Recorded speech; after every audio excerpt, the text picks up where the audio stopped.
Good evening, everybody, and welcome to this week's edition of the Gersnet Weekly Podcast. It is episode 36 of the podcast, and it is the fifth live edition. We are live on the YouTube, so tell all your friends about it. Put it out there on on Facebook and Twitter, all that stuff.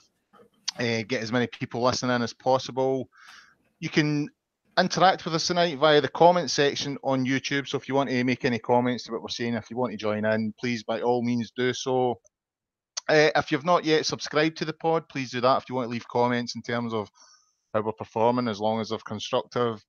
We're always glad to hear what you're thinking. And even although the podcast is live this evening, it will be available to download and stream in all the usual forums, your Acast, iTunes, YouTube, Castbox and Stitcher. So it's been a bit of a shitter of a week, to be fair, on the football front. A bad result at Ibrox on Tuesday night. We're out the Scottish Cup, season effectively over, and then yesterday it wasn't really much better, to be fair, against Kilmarnock, although I didn't make the game yesterday.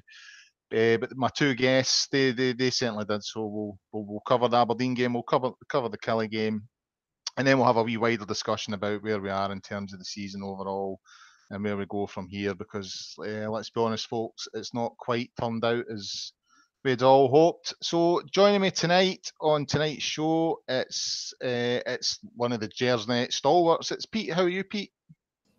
Yeah, well, trying to recover from all this gloom and doom. So try and put on a happy face. It's a doom and gloom situation, to be fair, Pete. It's not been a good week, has it, all round? No, it's Tuesday was really killer, wasn't it? That was horrible. That was a shocker. That was, but we'll come to that when we get further.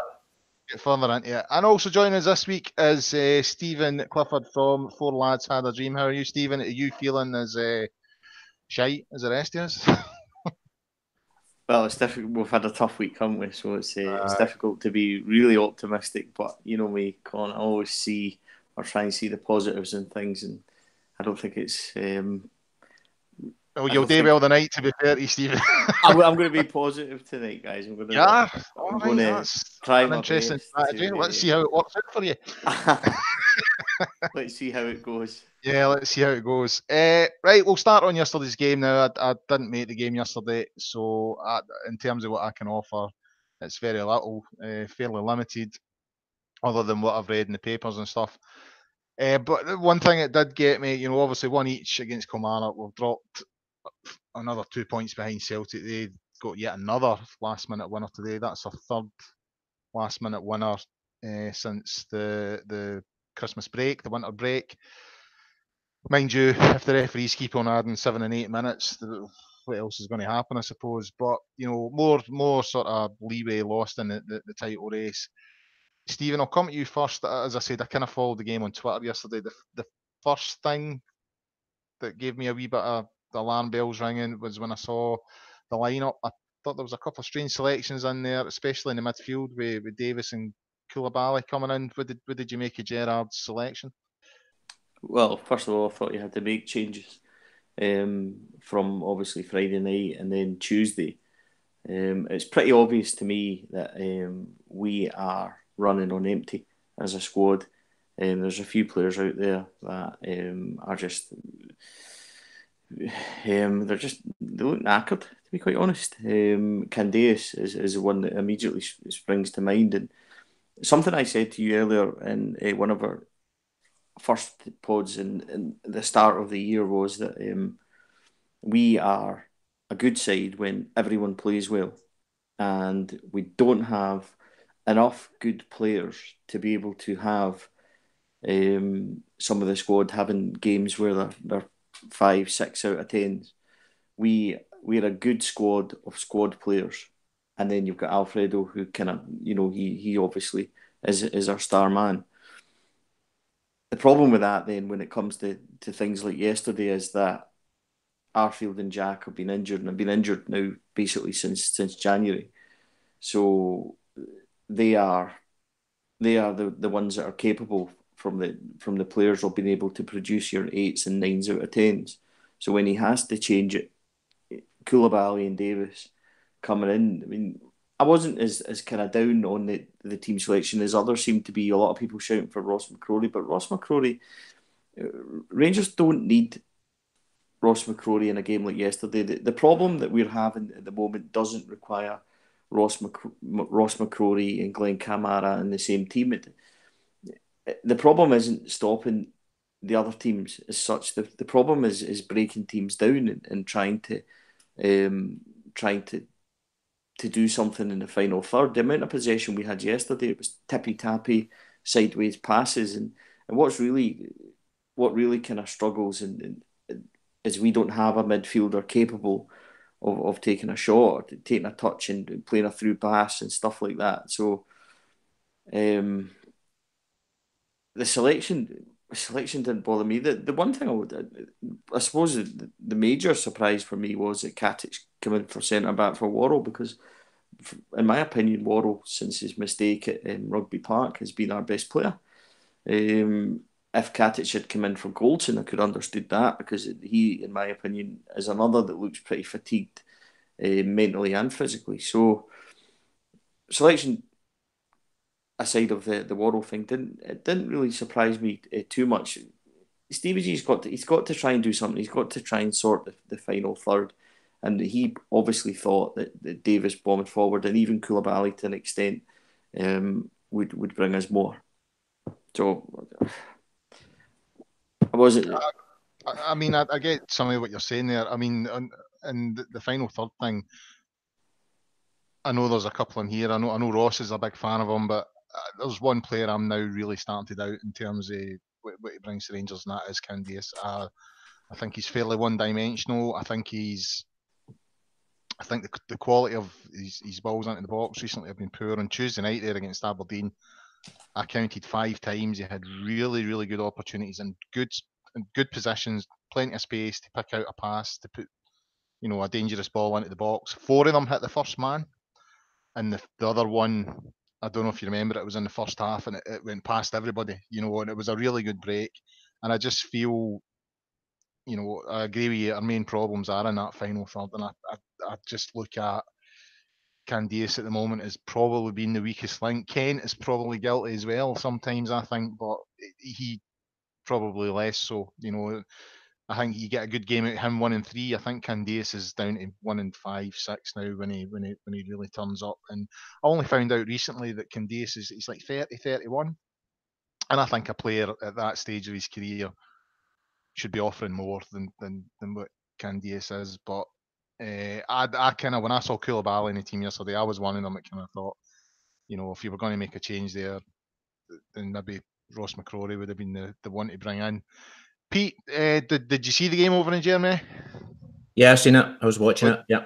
What did you make of the general performance overall then? We're talking about the Aberdeen game, huh? No, the Kilmarnock game. Sorry. No, yesterday's game. Yeah, losing a goal after. Sorry, I've lost it here. The Kilmarnock game or the Aberdeen game we're on? Kilmarnock game. Sorry. Okay. What did I make of it?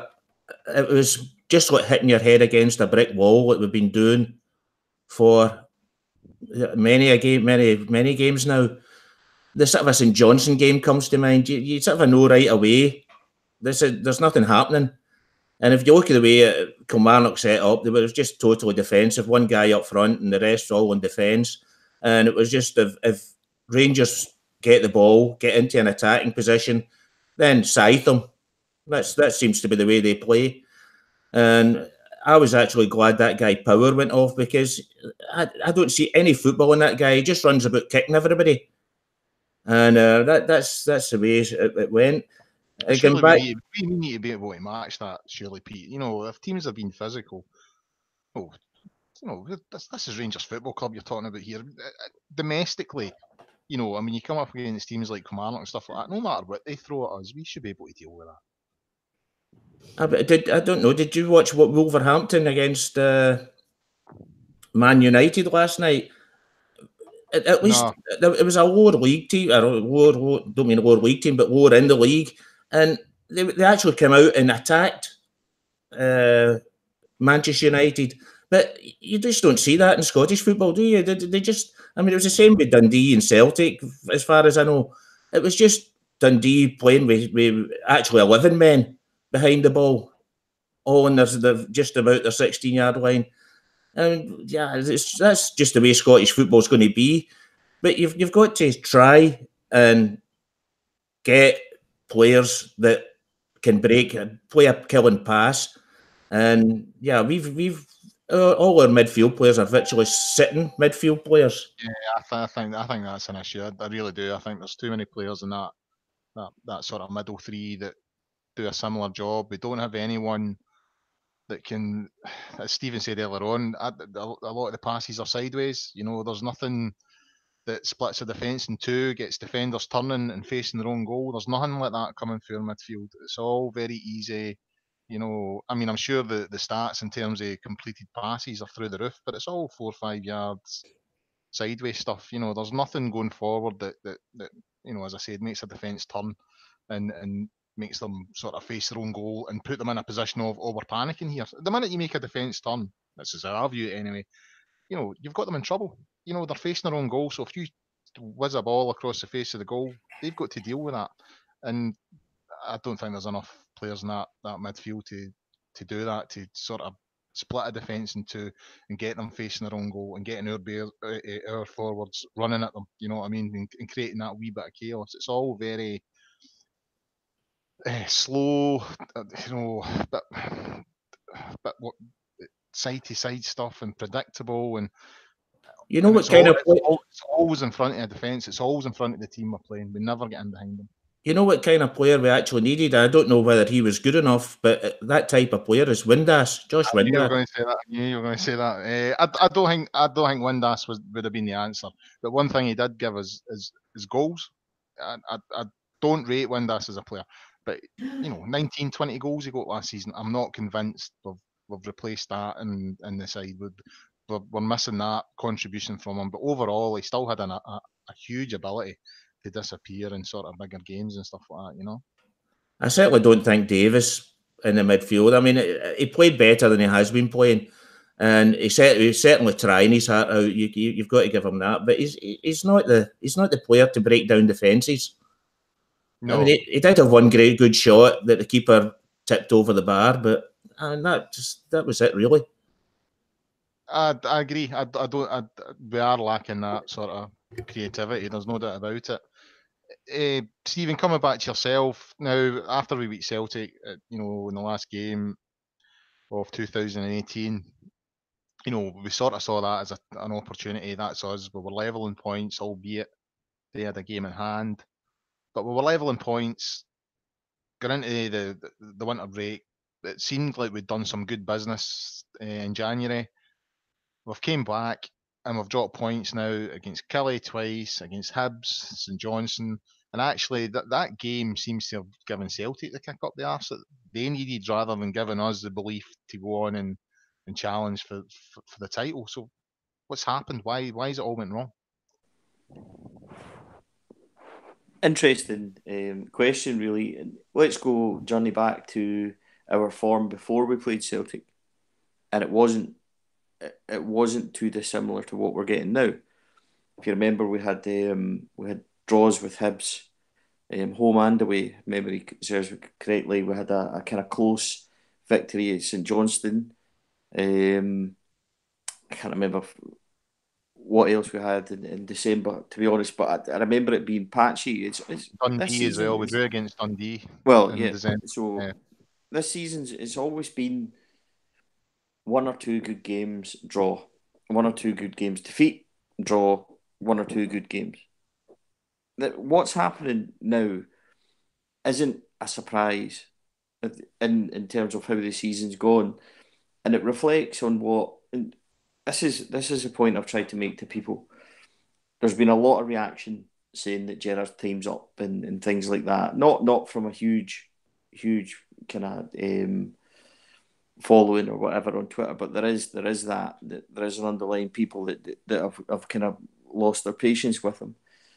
Steven Gerrard, he wasn't employed to fix the club in 6 months, and let's be brutally honest here, we needed fixed because anyone who watched us last season, we were absolutely horrendous.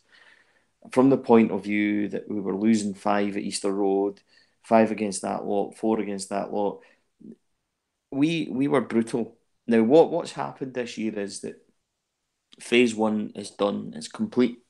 The squad has been revamped in that we now have a solid base. Now, people are maybe kind of down on players and things at the moment, and I understand that, I get that. And I go back to a point you were making about Candace, and you're kind of, you got a wee bit of a paste in there. Candace is a squad player, and he should only really be playing 20 games for Rangers in a year, not 53 the way he has this year. Meaning that on that 20, 25 performances when he should be playing, we're going to see the better side of him, because he's going to have to perform to keep his place, and he's going to have to take his opportunities, and we can use him sparingly where he's going to be more influential. He's completely ran out of steam, much the same way as our team has. And that's the kind of the problem of Europe as well, is that it's taken a lot out of us, although it's been an absolute godsend and necessity for what's going to happen this summer. What Rangers will do now in the summer, and something that we can kind of promise you will happen, is that the turnover that we seen last year of, I think that was in the region of 35 players in and out, won't be the case this year. Now there will still be maybe, a dozen, 15 players or whatever in and out, but what Rangers will do now is they'll pick up the squad players as they've already done, the kind of fillers for the guys that will leave, but they can identify, the positions that we really need.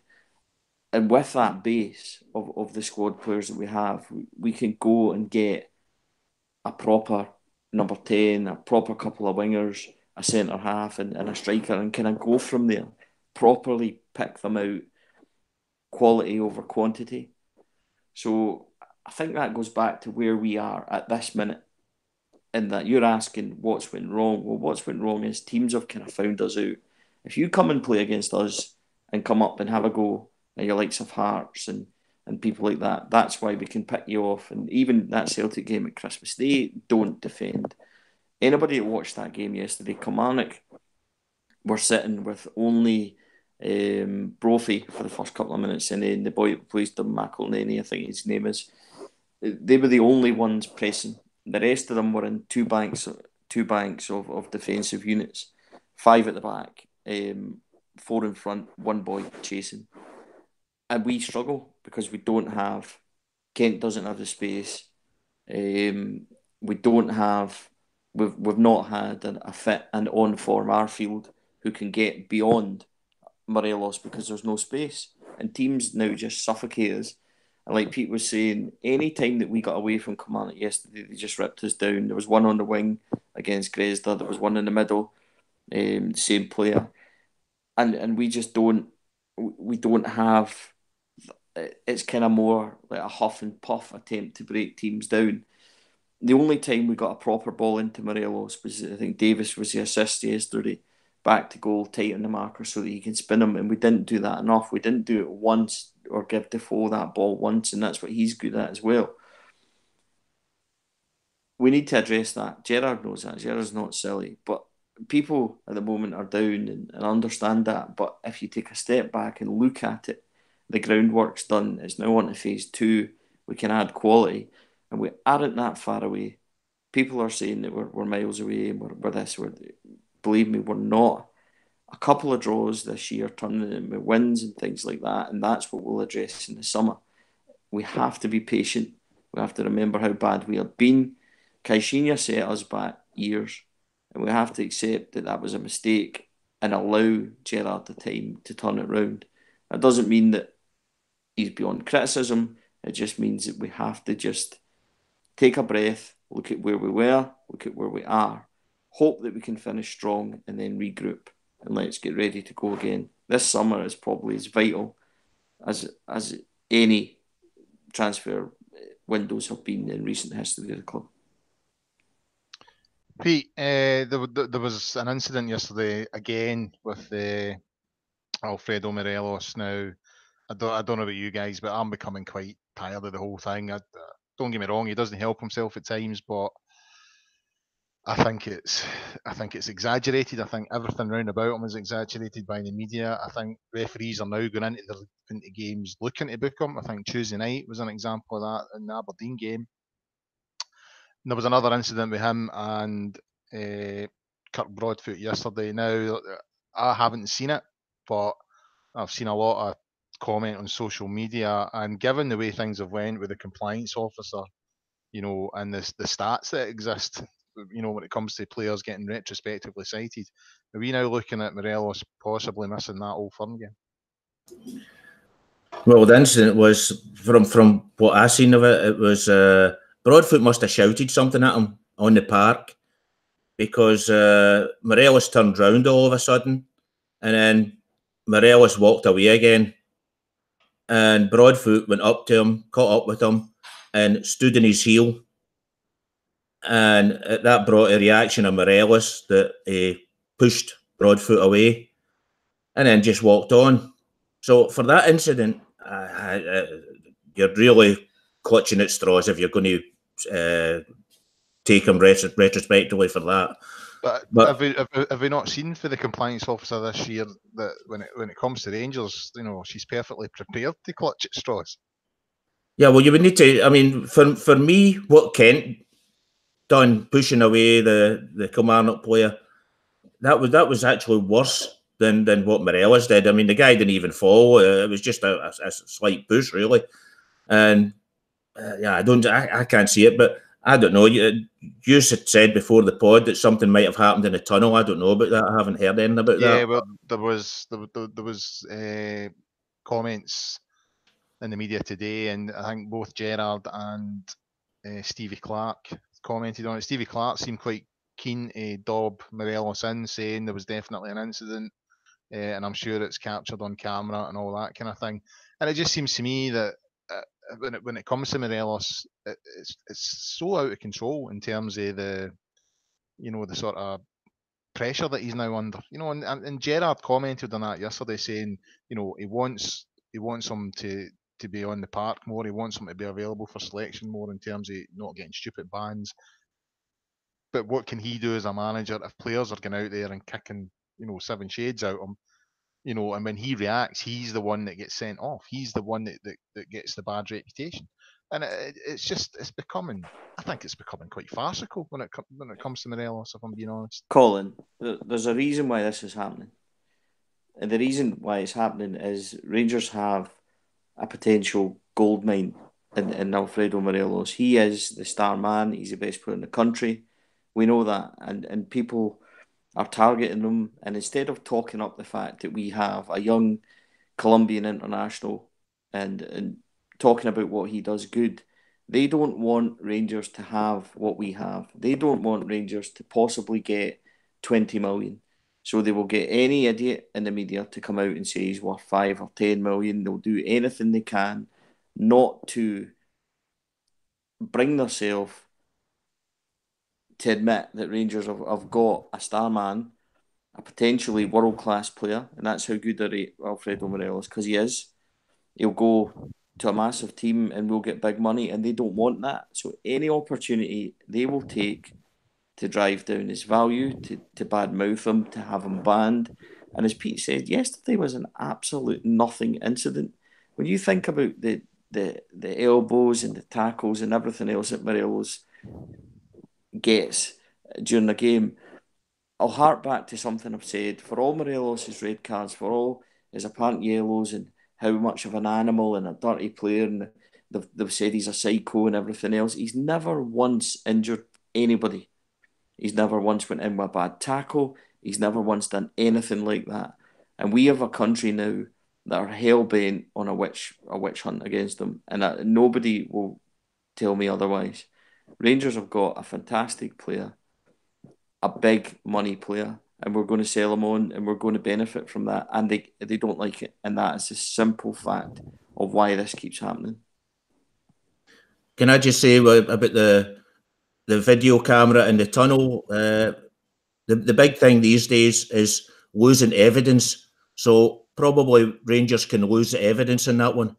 Well, yeah. Well, the people that were hanging dolls for stadiums recently, were sectarian messages. That evidence seemed to get misplaced, so you never know. But the whole thing with Morelos just frustrates me. Don't get me wrong, he's not perfect. I think we all know that. He's petulant at times. But I think that's all it is. I don't think he's dirty. I don't think he's a dirty player. I think he's petulant. I think he reacts to, people giving him a rough time. And I think managers now use that. They say to their centre halves, first chance you get, dig him as hard as you can. He's going to react. It was quite interesting to see that Darren O'Dea, who's not noted for being sort of friendly towards Rangers, he came out recently in the press and sort of said that he didn't mind Morelos. If you give him it, he gives you it back, and that's how the game should be. So I find it odd that you've got a player like that saying that that's how it is. He is what he is. If you dig him, he's going to dig you back. Whereas with other players, and with certain media commentators, it's this unhinged individual from this drug dealing country. It's just absolute nonsense. Yeah, but Colin, it's not the players giving him a hard time that's really the big problem. The big problem for me is that referees are just jumping on him. I mean, he can hardly breathe. I mean, look at the Aberdeen game, getting when he get held back and he goes down, and it was a penalty. It was never a yellow card for him. And then I would say I didn't think it was a penalty, but I didn't think it was a yellow card. When somebody's hanging over you, it's a penalty. Sure, I mean that's one thing that really I might have even said it last week. That's one thing that really gets to me is that they say, well, he didn't hit him hard enough to go down. Players don't need to go down. If you're holding somebody's jersey, it's a foul. It's a penalty. The players shouldn't. And then once you do go down, you say, oh, but he dived. Diving, yeah. There was one like that at Pittodrie as well. The game up at Pittodrie. Who was it that clattered Candias? But Candias stayed on his feet. And because of that, I can't mind the boy's name who done it, but he'd clattered Candias when Rangers were breaking up the park, and he'd already been booked.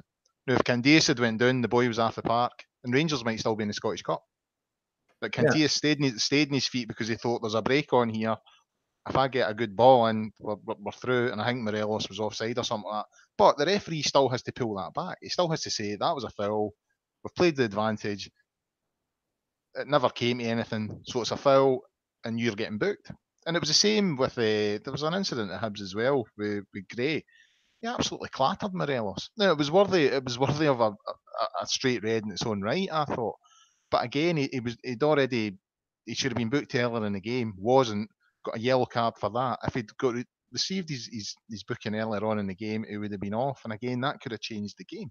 And that's what frustrates me. It's when players, when they try and stay on their feet, nothing happens. You know what I mean? When they try and stay on their feet, they don't get the foul, don't get a booking, and then when they go down, they get told they're diving, they're going down too easy, and people say, "Oh, they're entitled to go down." That's a disgrace, a comment. You should only go down if you need to go down.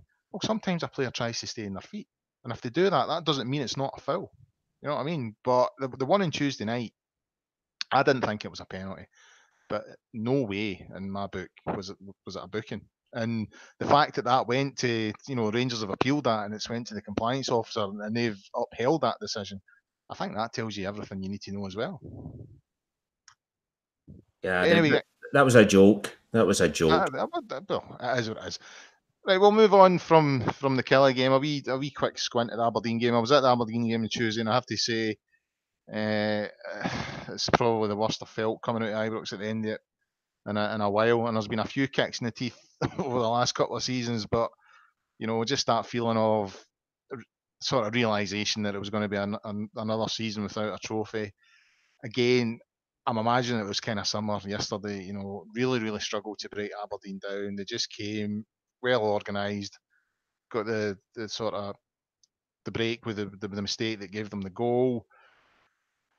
We've spoke about the sort of lack of creativity, but Stephen, the real despondency coming out of Ibrox on Tuesday night. A real feeling of when is this going to end? And my biggest fear is, we're in danger of losing second place again. I know Aberdeen drew yesterday, so we've maintained our points sort of lead over them. But I genuinely fear we're in real danger of the whole season just collapsing. No, I don't share that feeling, to be honest. I genuinely just think we're dead on our feet. The players have now got, I think we've got 4 or 5 days off. Everybody just needs to regroup, and we need to forget about of what's happened. We can't change what happened on Tuesday night. There's nothing we can do about that, and we have. Listen, we've underperformed domestically. We know that.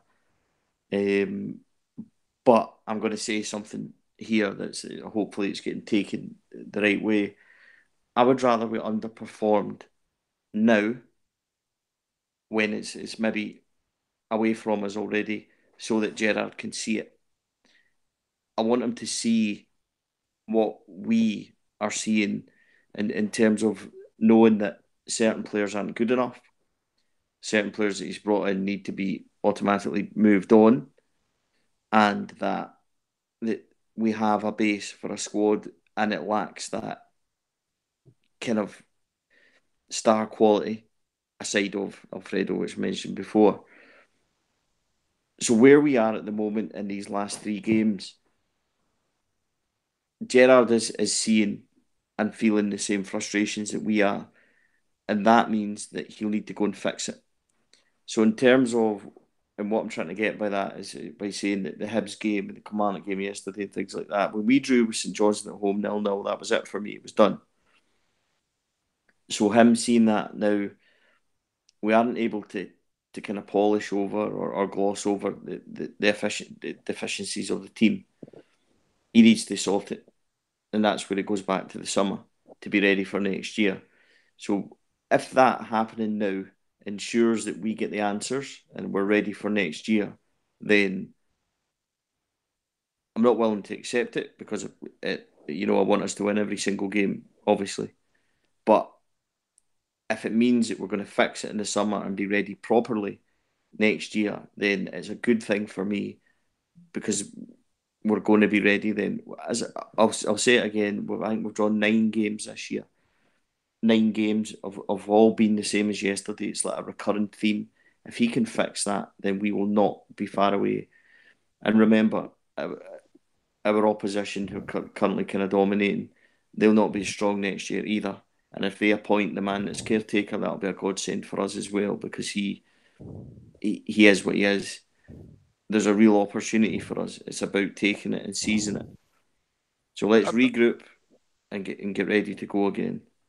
I think that's also what makes what's happened all the more frustrating, because Celtic are kind of in a mini crisis here. When Brendan Rodgers left, the sort of implosion over there was horrific. And one thing Gerrard keeps on saying every time we get a bad result, he keeps on saying, I'm expecting a reaction come the next game, and it's happening too often that it doesn't really get that. And I don't know, I find that quite concerning. I'm going to go into some of the comments here. We're getting some comments in on YouTube talking about second place. Joe McKenzie, he's convinced that we'll finish second. Scott McCausland thinks if we don't kick on soon, we'll be overtaken in 10 games. And David Doricott says hello from Canada. So if you're listening, please get involved in the comment section of YouTube. Let us know what you're thinking. We'll give you a wee shout out. Moving on, guys, moving on from the 2 sort of disastrous games, and maybe just have a wee look at, again, where we are now. And, again, looking at some of the comments on Twitter yesterday, and gradually over the season, and certainly since, the winter break, Stevie G is gradually came in for more criticism. And I genuinely think I've got one sort of fear about him, and that's his ability to change a game. When a game's gone away from us, I don't see much in terms of, tactical knowledge to sort of change a game. He just seems to stand there and sort of look and think, oh, I just hopes it works out. And I know he's a young manager, and I don't think getting rid of him's the answer. I'm absolutely not advocating that. No way. I think we need to give him at least 2-3 years to try and sort it out. But I think he needs to improve in these kind of things. Pete, in terms of Stevie G, what do you think he's got right? What's he got wrong? What can he improve on? Well, for one, I want to say he should definitely get another season.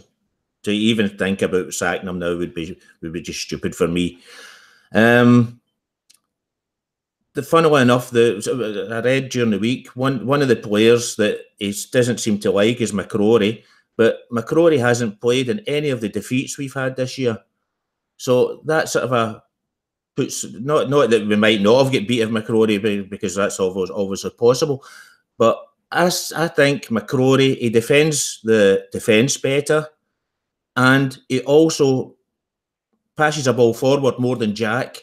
That's my one big thing with Jack, is that he just passes backwards, sideways, and I don't think McCrory does that. McCrory tries to get it forward, and plus he protects the defence better. So that's, for me, a big mistake that he makes. Why Katic was dumped at the beginning after having a great start to the season, I don't really understand that one either. And for me, I wouldn't have dropped. I would have went for dropped Goldson yesterday, because for me Goldson just doesn't do it, and it's not the first time that you've seen him getting outpaced and then lying down. He just seems to go and lie down. He's done that in 3 or 4 games this season. So I'm not happy with Goldson, must admit. Tavernier, I wish he would stay away from free kicks, because it's either hitting the wall or it's a pass back to the keeper. So that's things that I don't know whether Tavernier should be his captain. I sort of have problems with that. And yeah, but as I say, he should definitely get another season. I mean, as I said, I still have serious man love for Stevie G. I'm under no way, as I said, advocating that we need to get rid of him. No danger, but I do think there are just wee signs that he's not learning the job as quickly as I think he needs to learn the job. And every now and again, I think he brings that winning mentality. I don't think there's any doubt about that. And that's something that Rangers lacked for a long, long time. I think he just needs to couple it with a bit more tactical knowledge and an ability to change the game when it's going against them. I agree with you in Tavernier. I'm not convinced he picked wisely in terms of his captain there. But Stephen is, obviously Gerrard's at the forefront because he's the boss. He's the man in charge. But there's other people involved in this. You've got Gary McAllister, he's number 2 there. You've got Mark Allen. If Mark Allen especially, in terms of the recruitment, he surely has some responsibility in where we are at the moment. See, before we get to Gary McAllister and Mark Allen, I'm going to go back, and you asked Pete of what Steven Gerrard's brought and what he's done well. Let's look at it broader from where we are. We're definitely a better team than last year. We went on one of the most exciting and unbeaten runs in Europe since the days of Walter Smith back in 92-93. So he's brought in £10 million from that, which is massive for us. He has beaten them, which again is a huge statement for us of where we needed to go and where we needed to be. He's failed in the cups at home, and we're not as consistent as we should be in the league. It goes back to stripping back of what at the moment things are kind of negative and people aren't positive. It's what you want to see. So it's either all doom or it's all positive words. There's never a kind of middle ground for Rangers fans, especially on social media. All I'm asking is that people kind of look at it without being too judgmental. Stevie G isn't infallible, which brings us, to your question of Gary McAllister and even Michael Beale. He said that he wasn't changing things. Yesterday, with half an hour to go, he brought on Defoe and he went 2 up top. Now, Rangers had chances to win that game yesterday. Stevie G cannot go on the pitch and make us take the chances. On 88 minutes, we were 3-on-2 and Grezda made an absolute arse of it and Defoe missed the chance. he cannot make us score the goals. He made the changes. He changed the whole left side at half time. And we went for it with Defoe coming on and stuff like that. But you're saying that he's not making the changes. I don't think that he's not making the changes. The changes just aren't working. But yeah, that's a good point. In terms of, but does that not define what makes a good manager and a bad manager? No, because if you're putting Defoe on up front to go two up front with Morelos, we're going to expect to get the ball into him and create chances and things. He cannot physically go on the pitch and tell them how to pass a ball and stuff like that. The only time we done that one forward pass, Morelos made the goal from it. We didn't do that at any other time. We were switching it sideways and stuff like that. And there's no way that you're telling me that he's happy with that. It's not how he sets up. He sets them to come in off the wings and plays tight and things like that. And it's just not happening. If he had done that yesterday and we had managed to score in the 8th minute from breaking away from the two subs that he brought on, we should have scored at that point, Colin. It was 3-on-2 and we were in. If we score then, we're saying, oh, that's brilliant. He's made the changes that won the game. And that's the fine margins where he is. He's brought on Lafferty before. He's brought on Defoe to try and change things. And it hasn't worked, but it doesn't mean that he's not doing it. And it's a fine line. How many times do substitutions actually work? We've said it. We used to say it about Walter Smith making subs too late and things like that. When it works, it's great and everyone's a hero. When it doesn't, we're the worst of the worst, etc. And we need to just kind of find a middle ground with that. He's not been lucky in that his changes haven't worked. And it is frustrating for me that certain times he stayed with 4-3-3 and things from starts of games. I would like to have seen us, maybe expand and try diamond and things like that more often, because there's games where it suited us. But I think he was a wee bit spooked by the Kilmarnock game, the first game at the end of January where we lost, because he changed and he came in for almighty criticism, and we've not changed it since then. We've stayed predominantly 4-3-3, 4-1-4-1, and it's not kind of yielded dividends for him. But I also, again, go back to thinking that we are knackered. But to get to your point, on Gary McAllister, Michael Beale, etc., it's the same as Steven Gerrard. What are they supposed to do in terms of finishing chances? I mean, at Hibs, we missed how many? 6, 7 clear opportunities again, and it comes back and bites us. That's not the guy on the bench's fault. We need to be realistic, and there's only so much information they can give them. There's only so much tactical stuff we can do. If you're missing setters, then it's going to bite us. It's football. It happens. With regards to Mark Allen... Yeah, but if it happens so often, Stephen, then surely that comes down to the recruitment. You're not recruiting players who are of the required standard. Well, it comes on to Mark Allen, and it goes back to the summer. Now, I don't think there was too many players last year that we brought in that we were saying we shouldn't have got them or we shouldn't have signed them. I know that I certainly wasn't. But what you can look at now is there's players that we have brought in that aren't good enough. And I'm very critical of, I'm very guilty of making snap judgments on players. And I understand that people can say you need to give them time. But there's the money signings that we've made this year haven't worked. And that's been the biggest problem. The no-brainer signings, your Arfields, your McGregors and things have worked. The ones I'm talking about specifically are your likes of your Gersnet, Barisic, even Katic to an extent. Pete says that he thought that Katic being dropped when he was a mistake. Possibly it was, but there's no doubt in my mind that Worrell is our best centre half. He's better than Goldson, and he's miles better than Katic. The first goal yesterday showed you how out of sync Katic was with Goldson when one went forward and one dropped. So it's a difficult one. Some signings don't work out. It goes back to what I'm saying this summer. Allen and Gerrard have to be completely in sync in the summer, and that means that not players that Allen wants, not players that Gerrard wants. It needs to be working together, and the manager has to have the final say.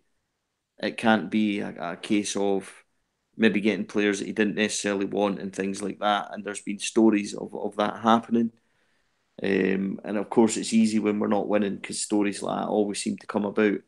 But the manager needs to be in control and he needs to get the players that he gets and wants. That's the point I'm trying to make. Mark Allen is there to assist Steven Gerrard. He's not there to be on the training ground and to be in the dressing room and things like that. And I think that's kind of things that are coming from their relationship. But it's new. It'll need to work for us. That's the critical point. Steven Gerrard will get time at Rangers. He was never in. It was never a short-term fix. I believe that they're looking at 3 years as being before they'll even look at judging him, barring a complete disaster.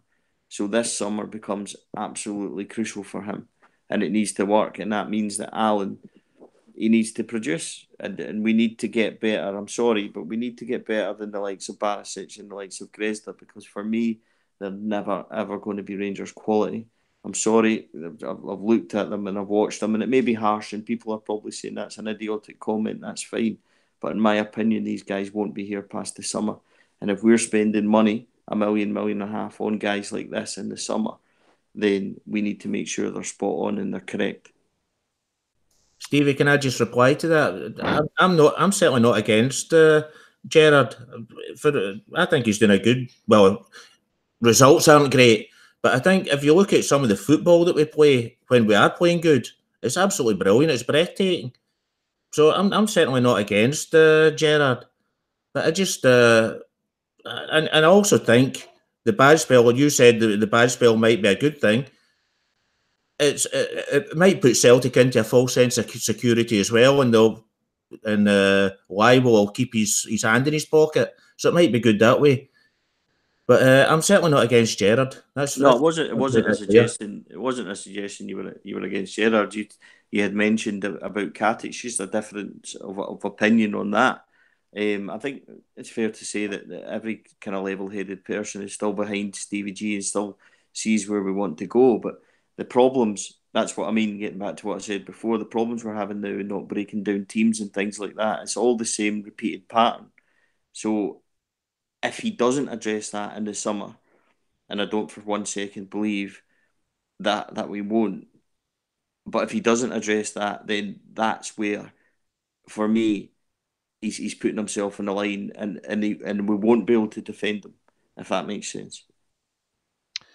Well, Kyle Duff, who's listening in, has posted a comment here on YouTube, and he's agreeing with Pete in terms of Tav, and he's saying that Rangers are lacking a real leader on the park like Gerrard was at Liverpool. A player will take it upon themselves to try as hard as they can to win games and make something happen when it looks against us. It's hard to disagree with a comment like that, and I do think maybe Gerrard is learning. He's learning the job in terms of what he needs to do tactically and when to make subs and all the rest of it. But he's probably also going through the sort of process of learning who in that dressing room he can trust and who he does think is going to get him over the line on a tricky day. And see the Europe thing. I mean, I loved it. I loved the whole getting back into Europe. But at the end of the day, it was a free hit for us. There was no pressure on the players, and that's why I think they done so well. Because there was no real pressure on them, and I think that's had something to do with how the sort of performances and results. They've always been patchy in the league, but they've got worse as the seasons went on because the Celtic go that wee bit further ahead and the pressure gets put on us, especially, as tends to be the case is that these days we're playing at different times. So we're either playing the Sunday after they've already got the 3 points, or yesterday we're having to get it knowing that they're playing today. When that situation exists, that's when you find out what players can handle. It's not playing against Rapid Vienna in a game that, if you get into the knockout stages, that's a bonus and probably better than anyone expected. You know what I mean? So those 6 games in the Europa League, I think they were a free hit, and the players were playing with a certain amount of freedom because there was no pressure on them. As the pressure has intensified domestically, semi-finals, quarter-finals, and in the league, I think that's when you see the lack of spirit in this current Rangers team. And maybe Gerrard's learning that. Maybe he's looking around that dressing room now thinking, well, actually, I thought I could trust you, but now I can't. I thought I could trust you, now I can't. and I need to get guys in to replace these guys. But a big thanks to Kyle for listening in tonight. Thanks, Kyle. Guys, moving on again. I mean, I don't know. I don't want to dwell too much on being negative and all the rest of it. One more thing on the current situation, then we'll have a quick look at the Celtic game. This summer, Stephen, you sort of mentioned a wee bit there that you didn't think there would be a huge amount of movement this summer.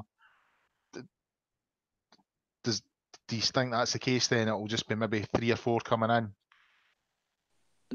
I meant huge as in last year when it was 15 in and 20 out, Colin. It'll not be 30 odd players in and out of the club this summer.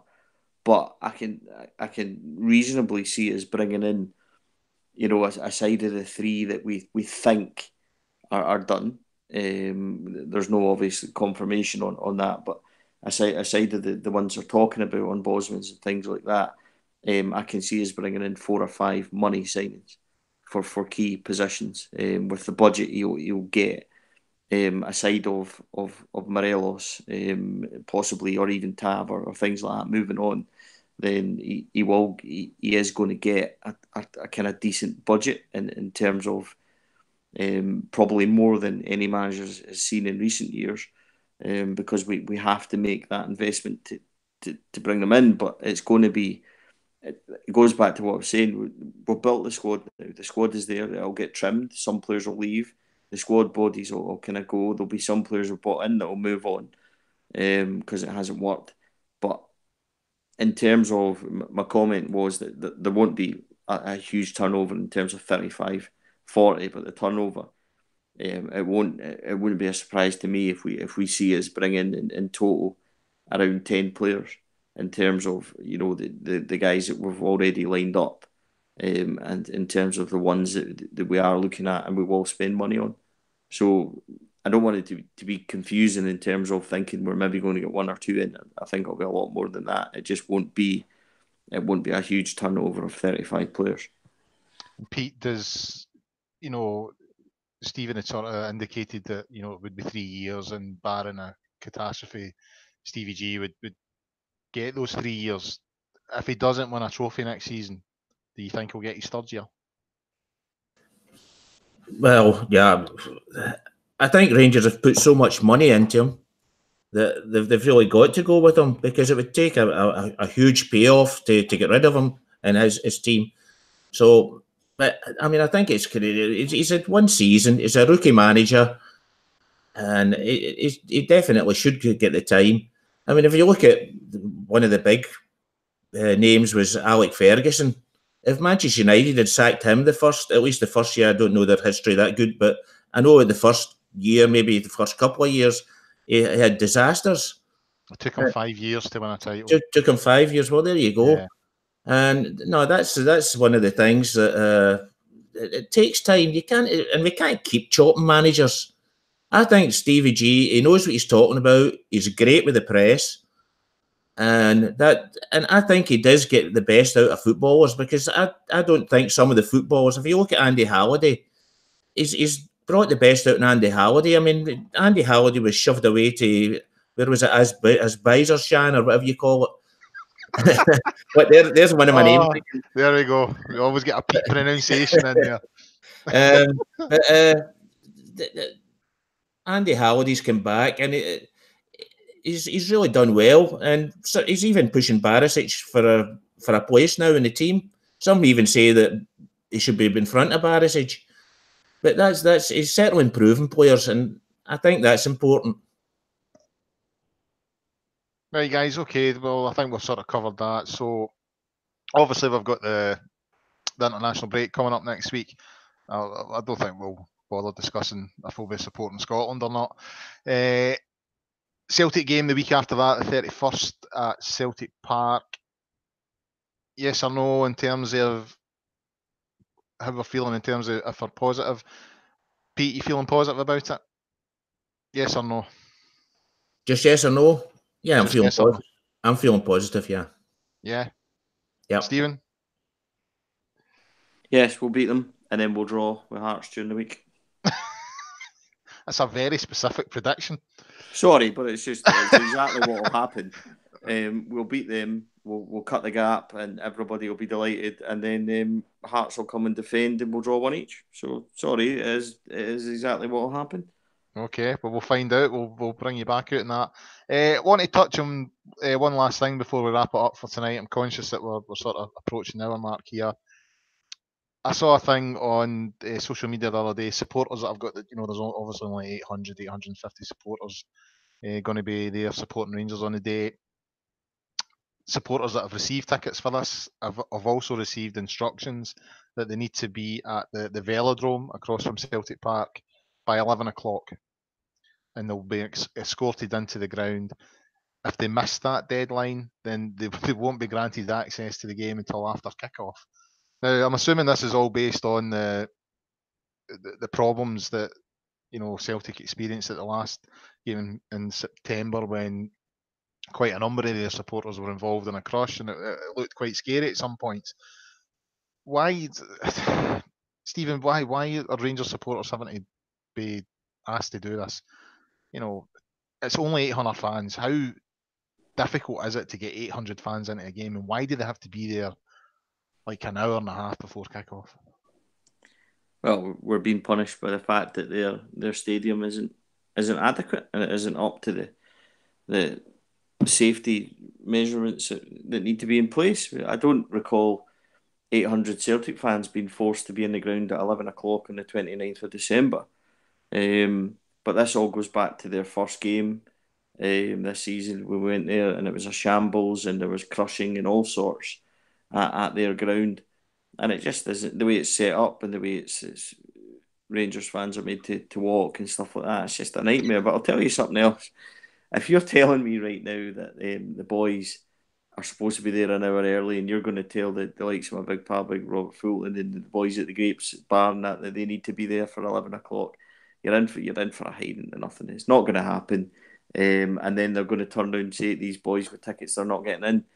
Nonsense. Whoever thought that up is just buttoned up the back. I'm sorry, that's just absolute nonsense. Pete, what's your view of this? Is it just a stushy over nothing? Well, I was going to say, can they not just rip a couple of bits of the tin out and make a door? Because that's the way the Parkhead's built. It's just Tin City, innit? They call it paradise. They call it paradise, but it's just a big bit of tin. But anyway, anyway, that's that we ran over. But no, I don't think you can ask people to turn up an hour before the game. I think that's just stupid. You've got to get a way to get them in safely, because even if they do come an hour before the game, there's going to be people waiting for them, and it's going to end up a disaster anyway. So the thing as well is, if these boys turn up at 11 o'clock, and as we all know, they're kept in after the game as well, so you're possibly asking these people to. It's like a 4-hour shift for a football game. Without a drink, it's not going to happen. They've got to turn up like an hour before the kick-off. They're kept in an hour after the kick-off. It just seems a bit, I don't know. It just seems nonsense to me, but I suppose it is what it is. Yeah, and then they let them do a lap of honour, which means that the Celtic supporters are staying anyway. So which was a disaster as well.